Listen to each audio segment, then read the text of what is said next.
राधे राधे। दोस्तों, हमने पिछले एपिसोड में जगत गुरु श्री कृपालु जी महाराज की 4 विलक्षणताओं की बात की जो जग को हैरान करने वाली हैं। चलिए आज देखते हैं कि हम और ऐसे अचंभित करने वाले उनके किन किन दिव्य गुणों की चर्चा कर पाते हैं जिन्हें हमें गुरु जी के 2 सीनियर डिवोटी से जानने का अवसर मिला। 5वीं विलक्षणता कृपालु जी महाराज के अद्भुत व्यक्तित्व की ये थी कि भगवान के प्रति श्रद्धा, प्रेम या भक्ति रखने वाले सैकड़ों ही नहीं, हजारों लोगों के ऐसे अनुभव हैं कि जब पहली बार उन्हें गुरुजी के दर्शन प्राप्त हुए तो न जाने कहां से आंसू आकर उनकी आंखों को डुबोते चले गए। और ऐसे लोगों की भी कमी नहीं जो ये हृदय से स्वीकारते हैं कि हम तो भगवान के प्रति न कोई भक्ति और न ही कोई प्रेम रखते थे इनसे मिलने से पहले। पर पता नहीं ऐसा क्यों हुआ कि कृपालु जी महाराज के दर्शन पाते ही हृदय ने रोना शुरू कर दिया और आंखों से झरझर आंसुओं की बरसात होने लगी। बस यही कमाल होता है किसी महापुरुष के मिलन या दर्शन का। अब वो आंसू किसी अलौकिक रस का परिणाम थे या करुणा के उस समुद्र की उस कृपा शक्ति का नतीजा, या किसी विशुद्ध महान आत्मा की उपस्थिति में हमारे पाप रोकर अपने को कुछ इस तरह धोकर पावन होना चाहते थे, या ये सभी कारण थे, ये कहना थोड़ा मुश्किल है। पर महापुरुष के मिलने पर हृदय के पिघलने एवं आंखों से आंसुओं की बरसात का बड़ा ही सुंदर निरूपण हमें सुनने को मिला, और वो ये था कि हम कुछ देर के लिए अपनी आंखें अगर बंद कर लें, जैसे कि रात के अंधेरे में आंखें बंद यदि करें तो हर तरफ अंधेरा ही अंधेरा लगेगा। पर यदि आंखें हम सूरज की धूप में जाकर बंद करें तो भले ही कुछ दिखाई ना दे, पर आंखों के आगे सूर्य की प्रकाश का आभास जरूर होगा कि हम रोशनी में खड़े हैं।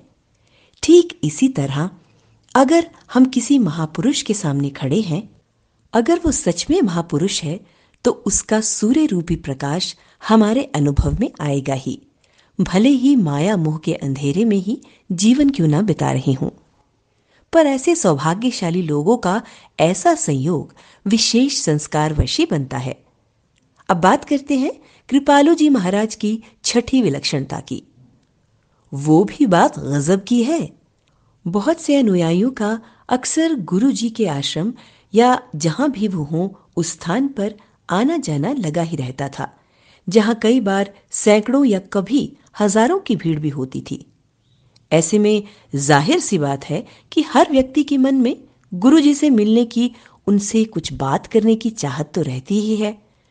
पर सैकड़ों या हजारों की ये इच्छा पूरी होना भी प्रैक्टिकल बात नहीं है, ऐसा आप, हम या कोई भी सोच सकता है। पर कृपालु जी महाराज में कुछ अलग ही विलक्षणता थी।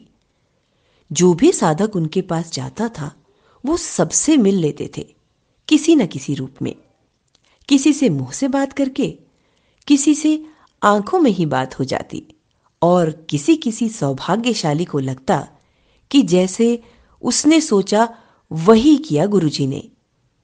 किसी को मुस्कुराकर देख लेते तो उसकी आत्मा तृप्त हो जाती।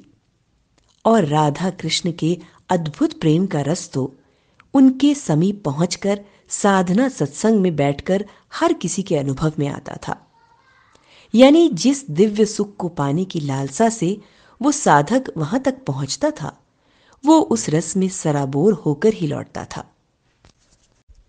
हाँ, वो बात अलग है कि सबका अपना अलग अलग पैमाना होता है, उस हिसाब से कम या ज्यादा हो सकती है प्रेम रस की वो मदिरा। पर कृपालु जी महाराज के यहां उस विलक्षण ईश्वरीय रस की कोई कमी ना थी। अब अगर 7वें विलक्षण गुण की बात करें तो उनसे बड़ा आशावादी शायद ही इस धरती पर कोई हो। जी बिल्कुल, और ये कोई अतिशयोक्ति नहीं है। It is not an exaggeration at all. कैसी भी विपरीत परिस्थिति क्यों ना हो, उन्होंने कभी हार मानी ही नहीं। हर जीव जो उनकी शरण में रहकर भगवान का भजन अथवा साधना करना चाहता था, उसे किस किस रूप में सहायता की और साधक की गलतियों, लापरवाहियों या दोषों के बावजूद भी सदा आशावान रहे कि अब की बार वो समझ जाएगा, नादानी छोड़ देगा। इसके लिए वे बार बार समझाते और इसी तरह सैकड़ों ही नहीं बल्कि हजारों बड़े और छोटे प्रवचन उन्होंने दिए, जो उनके आशावादी होने का ही एक प्रमाण भी है।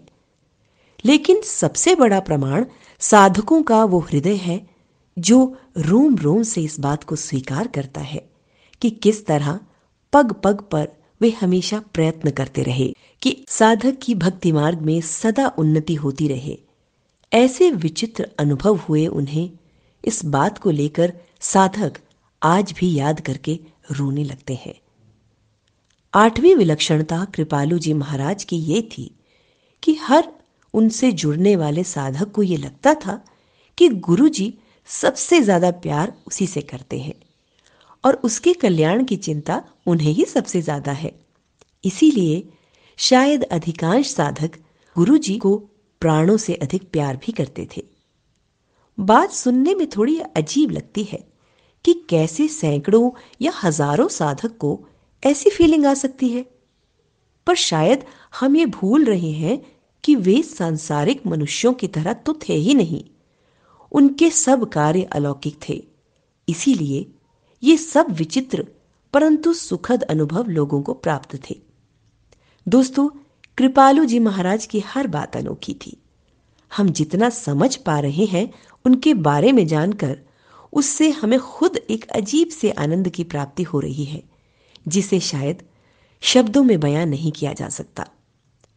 सोचते हैं कि फिर जिन साधकों को वो सचमुच ये रस या आत्मिक सुख या ईश्वरीय आनंद चखने को मिला होगा, वो कितना अद्भुत होगा। चलिए, अब अगर लाइक शेयर करेंगे तो कमेंट में भी जरूर बतलाइएगा कि आपका अनुभव कैसा था। और हम पार्ट 3 लेकर फिर हाजिर होंगे। तब तक के लिए राधे राधे।